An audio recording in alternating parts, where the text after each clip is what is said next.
I mean, I'm going to tell you, we're already starting off on a good note. I mean, I heard it. USA, USA, USA, USA, USA.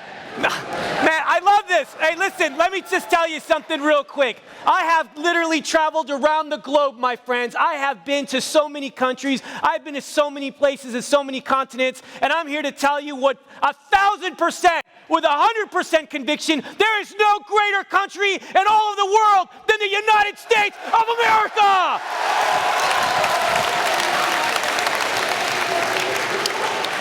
Already starting on a good note, my friend. Let me tell you something, man. Now listen, I was here this last year, and I'm here to tell you that I'm going to be very transparent today. I'm going to be very transparent. We're going to be talking about some heavy stuff, all right? And it may even be a little uncomfortable, some of the topics that I've decided consciously, purposefully, intentionally addressing today. Right now, we are literally living in the craziest time. The craziest time.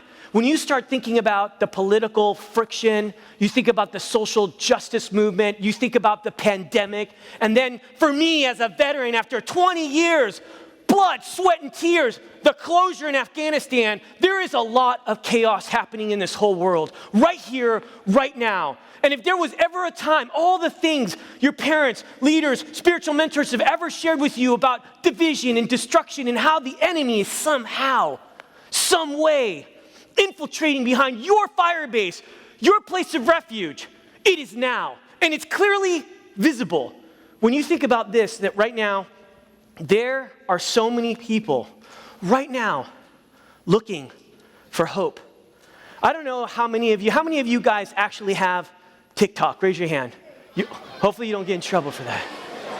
How many of you guys have Snapchat? How many of you guys have Snapchat? All right. How many of you guys have Instagram? You guys have Instagram, right? Okay, all right. How many of you guys, here's the funny one. How many of you guys have Facebook? Oh, okay. Okay, so I'm not a dinosaur, right? I'm on all of them. Maybe I should just ask this for entertainment. How many of you guys have LinkedIn? Yeah, whatever, man. You got a LinkedIn account? Okay, right on. I believe you, my friend. So one of the reasons why I asked you is this. How many of you seen this last commercial on Facebook? You know, Facebook is trying to have all you youth, right? Young adults, right? Students that go and gravitate to Facebook because it's like for old people, right? And so on this one commercial, you see this lady and she's typing in. She's on her iPhone and she's like, feeling lost, need help. How many of you remember that commercial, right? And then somebody responds to that post and says, it's like, oh, just do, do what moves you, right? Do what moves you. And so then she goes out and she does this yoga stuff and she's like all balanced, like challenged or something, falls on the floor. And then all of a sudden, at the end of the commercial, it's just the most disturbing and bizarre thing. At the very end, there's this guy, right, with long hair. He's got tattoos of butterflies. You know what I'm talking about? And he's like, it's okay to feel lost, right? It's like when I was done watching that, I was like, Dana, honey, what in the world did I just see here? Is that really appealing to the next generation? But here's the reality. The reality is this, is that the world is trying to make you feel like that's normal. It's okay to be lost. You're on a journey. It's okay. Let's just keep being lost. And you know what, right now, if you actually checked out on Google, the top searched words on Google and different platforms, they come up with, I'm going to ask, what do you think are some of the top words? I'm just going to ask. Where's my LinkedIn dude? You. Come on, man. You're like the intellectual monster. You're already thinking about the next, chapter of your life, right?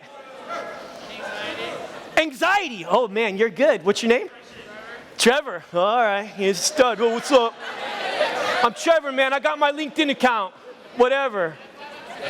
Oh, hey, man, I believe you, all right? Hey, let's get connected on LinkedIn, all right? What's another word? Come on. What is it? COVID? That's true. COVID? Yeah, I mean, who's not searching COVID? Come on, man. Hold on. Stand by. I saw you in the red. What's your name? What? No. What about you, dude? What is it? Seriously? Seriously? Oh my goodness. I'm going to pray for you. Who's another one? Raise up your hand. You, sir. Depression. What is it? Depression. That's another key word. So far, we're doing so good. What's another one? Hold on, I need hands up. Hold on. All the way you in the back, young lady. Wait. Shh. Lonely. All right, hey, check it out. All right, last one. What's your name, sir? What is it? Your name is Dylan? Right on, Dylan. Well, I can't hear you. Shh. What do you say?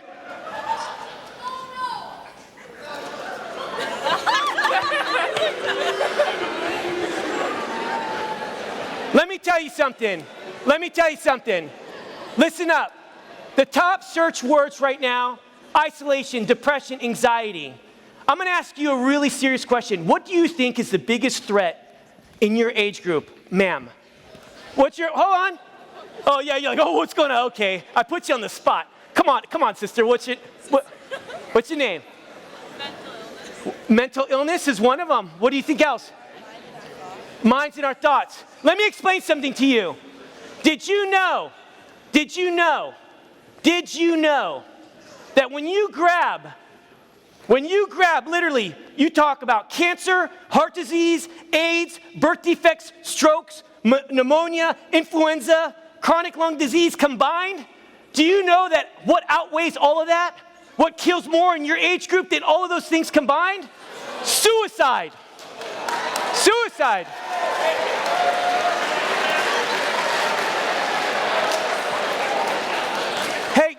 Hey, listen up. Can I ask you a personal question? This is really important. This is super important. How does one get to a point where they feel like their life isn't worth anything? That nobody in their whole life actually physically cares about them? That they could earnestly look at themselves in the face and say that they have no worth? That life is better without them? Let me explain something to you. Right now, there's an all-out invasion. And the enemy, Satan,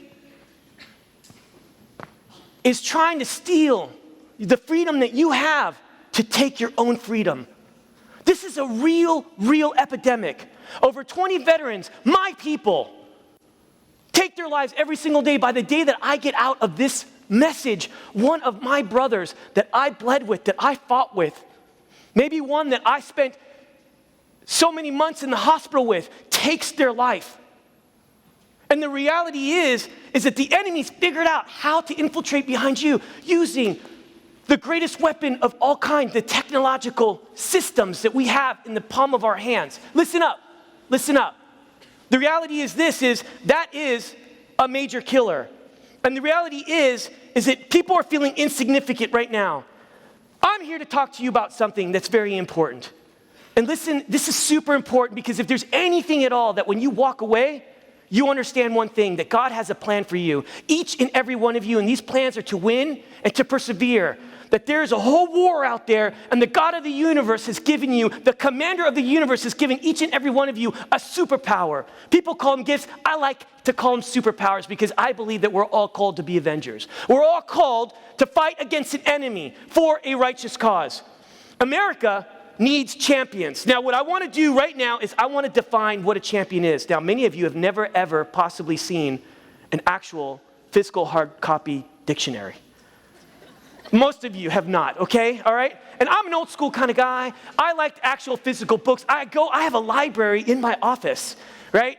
And maybe it's just to impress people when they show up, okay? Like, you have so many books. And I literally took out this red Merriam-Webster dictionary. I took it off, I dusted it off, I opened it up to see, and then I saw, what does the definition of champion look like?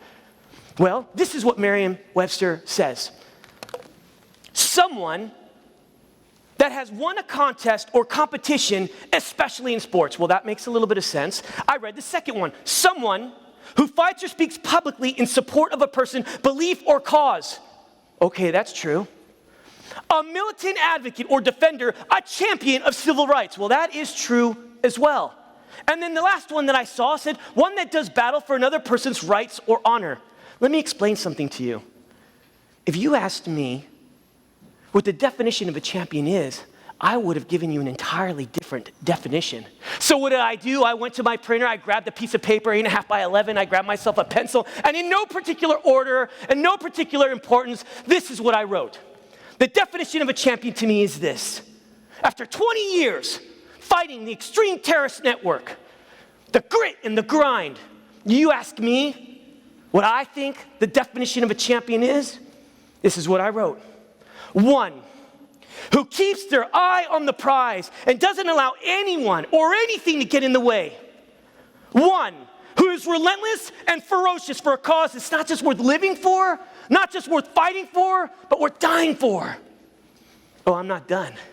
Here's my third one. One, who gets knocked down will find the courage to get back up for another round. That literally you will wipe the blood and the sweat and say, come on, let's do this again. And lastly, one, listen to this, men of action. One who isn't a quitter. It's better to go down for a righteous cause than to go into eternity as a coward. That's the definition of a champion to me. Those are the words and the sentences that help define the man and the character I'm trying to be. For a cause not just worth fighting for, but for dying for. Now, I'm here to tell you something. Last time when I was here, how many of you were physically here when I gave my last message? All right? How many of you saw me on the tube? How many saw me on the tube? How many of you were not here last year or did not hear my message? Raise your hand. Okay. Get ready and buckle up because we're going for a ride. Okay? Seriously. Last time that I was here, I talked about a little bit about where I came from. I'm from downtown Los Angeles, born and raised in the melting pot, in the projects. My biological mother worked for $4.25, working 18 hours a day to put rice and beans on the table. I talked about my biological father, who was one of the greatest and significant negative forces in my life, who always said one thing, that I would never amount to anything without him. I talked about the struggle, surviving in the streets of Los Angeles, that success was a day coming from home to school and back without a fight. I talked about what it was like to run away from my biological father, because I was in a lot of trouble, my friends. I did a lot of bad choices and made a lot of mistakes, and I ended up in jail doing the stupidest things because I was hanging out with stupid people. And the reality is you are who you hang out with. And that's a fact. That's wisdom beyond measure. I talked about how one day I decided that I was going to let go of the irreparable past and focus on the invincible future, that the decisions that you made in the past don't define you. What defines you is what you choose to do today and what you will do tomorrow for something not worth just living for, but for fighting for, and even beyond for those that are called to die for. I talked about all of those things and how all of a sudden, when I was done, I was the first one to get a high school degree, the first one to get a college degree, first one. And the reason why I joined the military is because of this. I didn't want more education. I didn't know where I wasn't going to go. I didn't do all that stuff. The reality is that my country took care of me and my mother, who was the first Wonder Woman of my life. I decided that I wanted to give back, and I wanted to be a part of something bigger than myself. And so therefore, I decided to join the United States Marine Corps. Hoorah! Come on!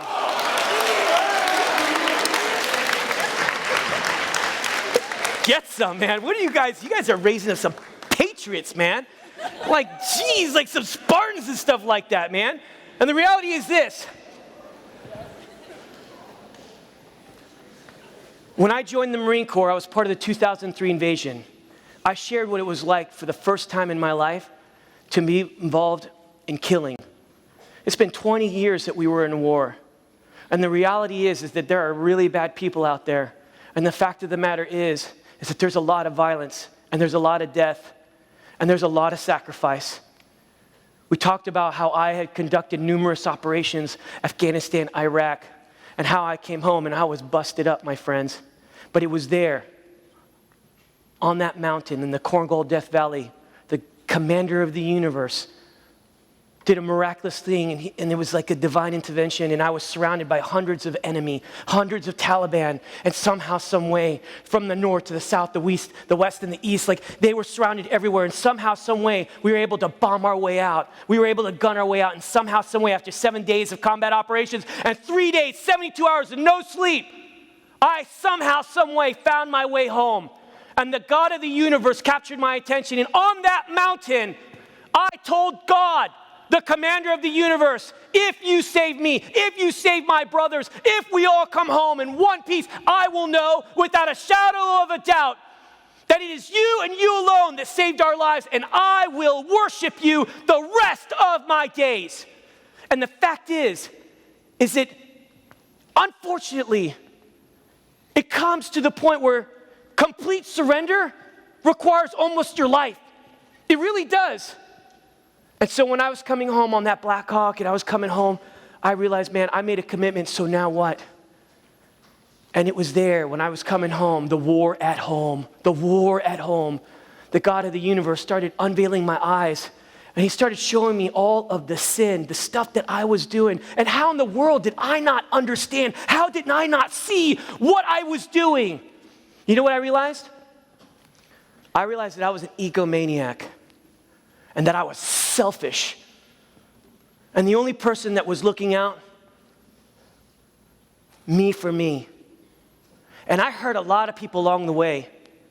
I struggled with pride, and the reality is everybody does.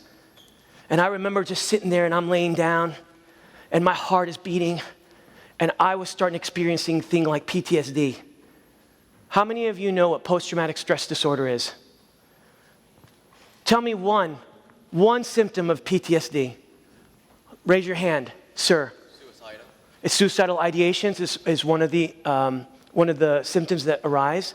Suicidal ideations. What's another one, sir? Hallucination, if it gets really extreme, especially if you have mild traumatic brain injury. Sir in the red. Heart palpitations, yes. What else? Depression, what else? Extreme flashbacks. Did you hear what he just said? What's your name? Carter, rock on. Thanks, Carter.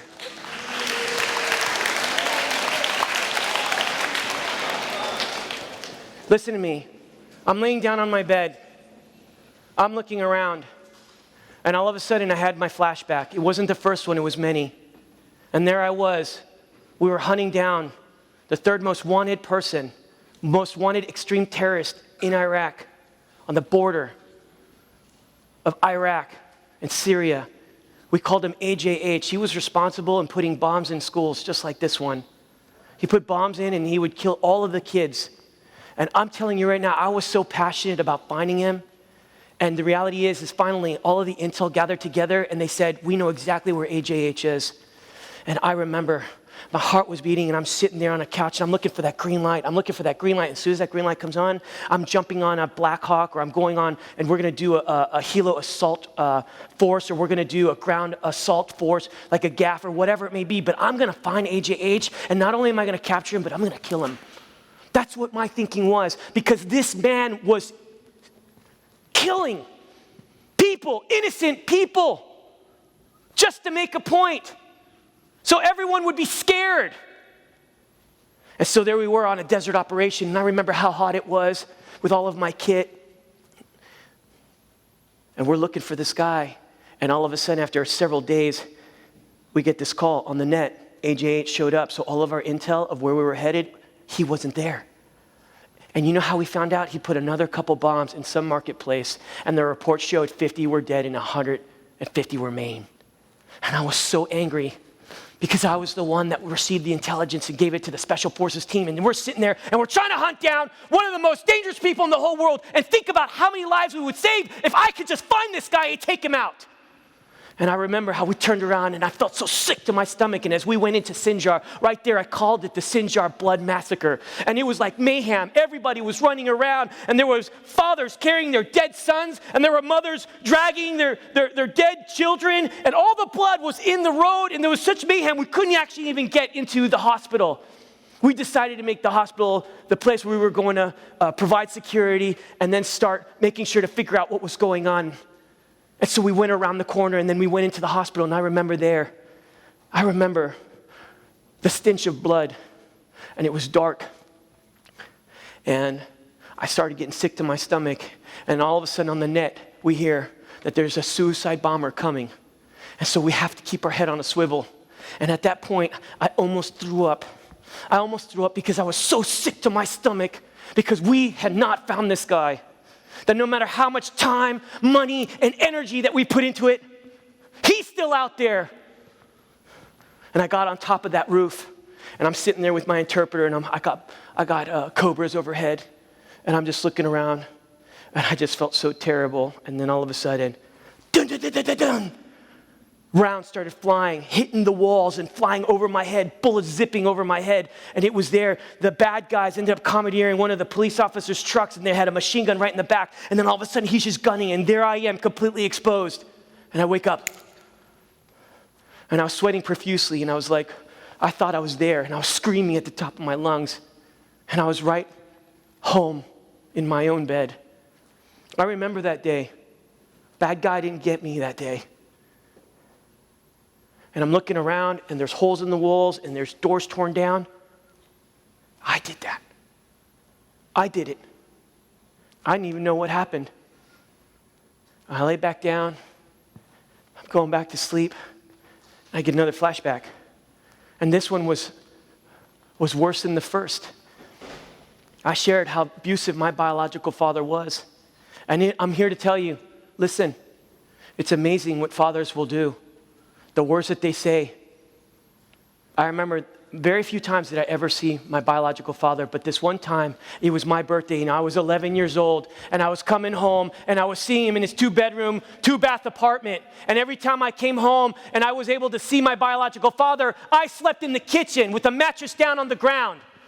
And the reality is listen, look at me. Look at me. The reality is that no matter how bad it got, I remember coming back. And I was coming back, and all of a sudden, I walked into that 2-bedroom apartment, and there was one light on. And I didn't know where he was. I'm opening up the door, I'm looking around, and then all of a sudden, I see his head kind of pop in. It's like the light, and you could just see his face, and there was a bottle of Kahlua and milk. And I could tell he'd been drinking, and he was high. And he said, "Come here, son." And so I walked, and I was so scared of my biological father. He had hit me, he had hurt me before, and when he was intoxicated and he was high, there was a high probability that he was going to strike me and it was going to hurt. And he comes up, he says, "Come over here, son." And here he was, he had his bottle of Kahlua and milk, and then he pulls out another cup, and he pours some Kahlua, he pours some milk in it, and then he stirs it up, and then he gives me that cup, and he says, "Happy birthday, son. Today, you're a man." That was my birthday gift at 11 years old. I woke back up. And all of a sudden, I thought to myself, I'm looking around, and I remember when my wife came to me and she said, "Honey, you have a problem." And I'm going to tell you, the reason why I'm sharing all this is because of this. We got 20 million Americans who have served that took the oath. Only 1% of Americans will ever raise their right hand and make a commitment to serve and defend this country. And it doesn't matter if you're a special operator or if you were just in the Guard and you never deployed. The reality is that everybody who ever put on that uniform has made some sacrifice. And some people have difficult times processing the trauma. Trauma is not a veteran thing. Trauma is a human thing. Each and every one of you have seen certain things, and some of you have experienced some severe traumatic events. And some of you have not been able to process that trauma psychologically, physically, cognitively, and spiritually. And for me, I realized if I was ever going to be used by the commander of the universe, I had to find a way to feel whole again. And a part of that process, I realized that I needed to repent. I had done some bad things. I had such a struggle in my marriage, struggle with my career, struggles with all sorts of other things. And the reality is that I went on a mission, and listen to me on this. I remember it took me a year of healing psychologically, physically, socially, and spiritually. And it was there I got redeployed in 2012, and I tell you, thank God, because I probably still wouldn't have a marriage if I didn't have a chance to just actually walk away and start reevaluating my life. The decisions that you're making are affecting your future. The things that you say to the people that you love and love you most. And that's what was happening with me, and I needed healing, so I went on this journey, and I got this help that I really needed. And I remember one day in 2012, as I was flying from one fire base to another, we were hunting down all these bad guys, capture, kill missions. And I'm telling you, during that time frame, it was like me going through the wilderness. And I was seeking, and God spoke to me. And I said, God, what do you want me to do? What do you want me to do? He said, I want complete surrender. And so I started reading his word, God's combat manual. In it, 66 different books, 40 plus different authors, and it's talking about, it's giving you all the intelligence you could possibly imagine of the enemy, his weapons, the way he operates. But check this out. It also shows clearly what you need, the weapons of mass destruction to conduct warfare against the enemy. All of it is right there. God's combat war manual, the Bible. And so there I am, I'm reading it from Genesis to Revelation while all of my friends are watching Netflix and all this trash. I'm sitting there in my ISO container in this little room, and I'm reading from Genesis, and I just remember all of a sudden, I got to the book of Isaiah. Every night I would read 3 to 5 chapters, sometimes 10, because I was so hungry. I just wanted some truth in my life, and I needed to figure out, what does it look like to be a champion for God? What does it look like to be a champion, a warrior for the commander of the universe? And then I'm reading it, and then all of a sudden, I get to the book of Isaiah in the 43rd chapter in the first verse. And it says, do not be afraid. I know you by name. Boom! It was like my whole world was just like rocked. And whatever it is that I was holding back, it was right there in Bagram, conducting war against extreme terrorism. It was right there that I was finally freed, that I finally surrendered. I finally surrendered everything that was holding me back. And the reality is that everybody here has to bow down to someone or something. Everyone here has to take a knee. Everybody here has to be a slave to something. I choose to surrender only to one. I choose to be a slave to the commander of the universe, only to one. And it was there when I read all of that Bible. You know, that year in 2012, I went through all of the combat manual, not once, not twice, not 3 times. I don't say that to impress you. I said that because here's the reality, that Satan is conducting an all-out invasion for your soul. And this is the truth. This is not preaching. This is not the mantra. This is not the, the phrases and the quotes and all that other stuff. It's the truth.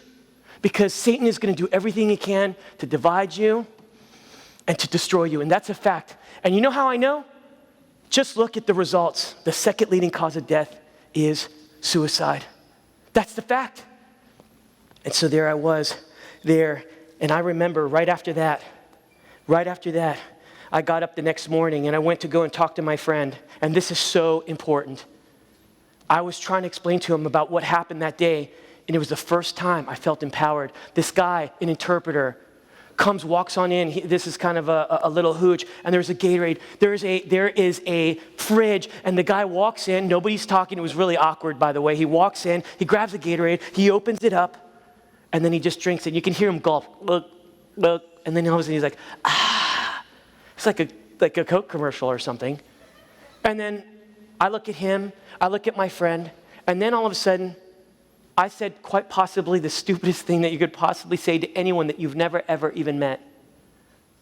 But I'm here to tell you something. It's the first time that I felt the Holy Spirit press upon my heart to share this message of truth and hope to a lost and broken world, and that person was the first person ever. I didn't know what to say. I didn't know how to say it. I've never really done it before, but I was being obedient because that was my first mission, and I was going to prosecute that target, man. And I remember saying this. Check it out. This sounds so dumb, so please don't judge me. I said this.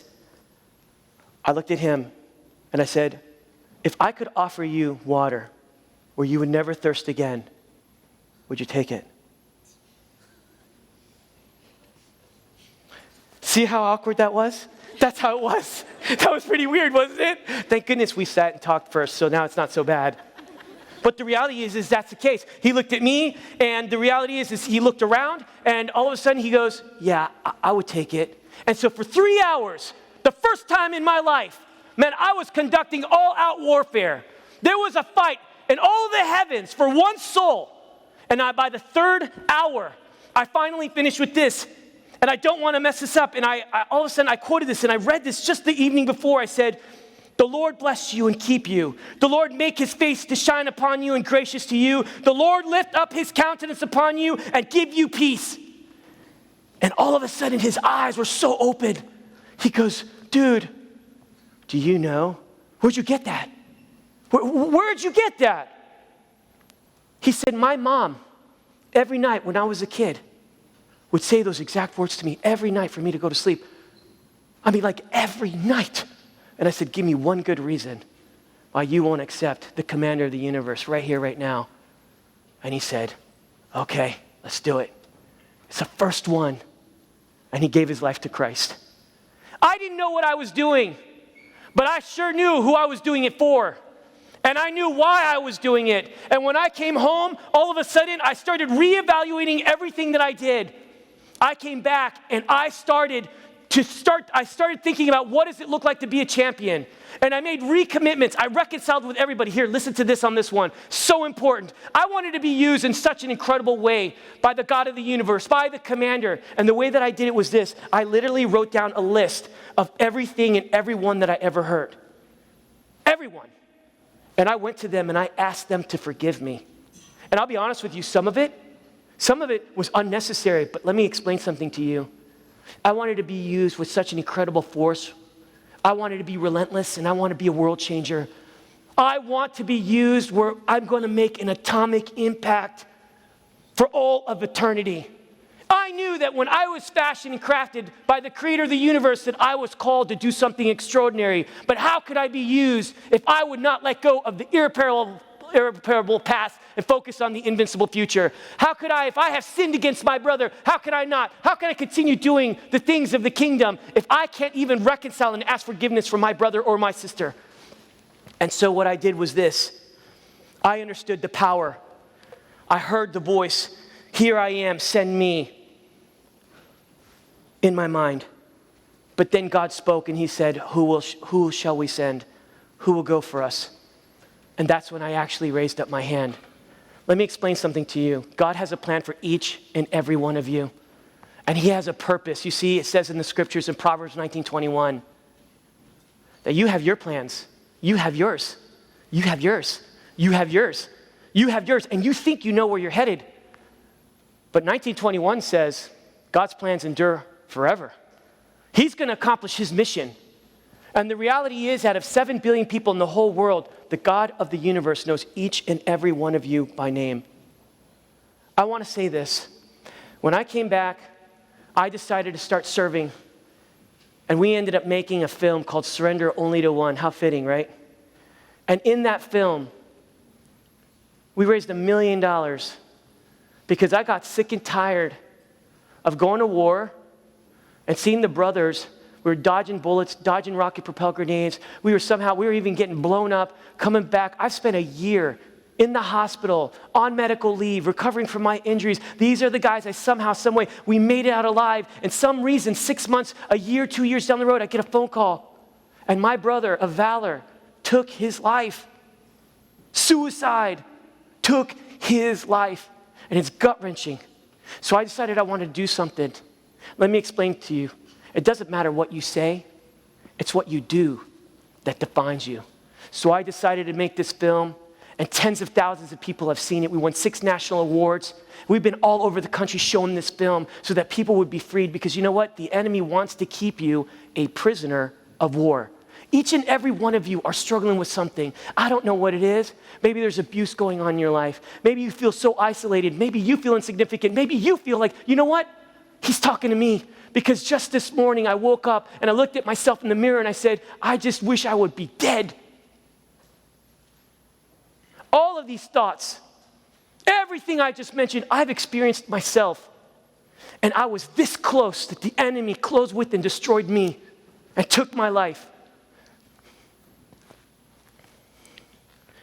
Today, As it was mentioned before, my wife and I established a revolutionary high-performance medical care for veterans for free. We serve thousands of veterans. I want to be a world changer, and the God of the universe wants to make you into a world changer. And the fact of the matter is that God has a calling. He has a plan in Jeremiah 29:11. He has a purpose for you in Proverbs 19:21.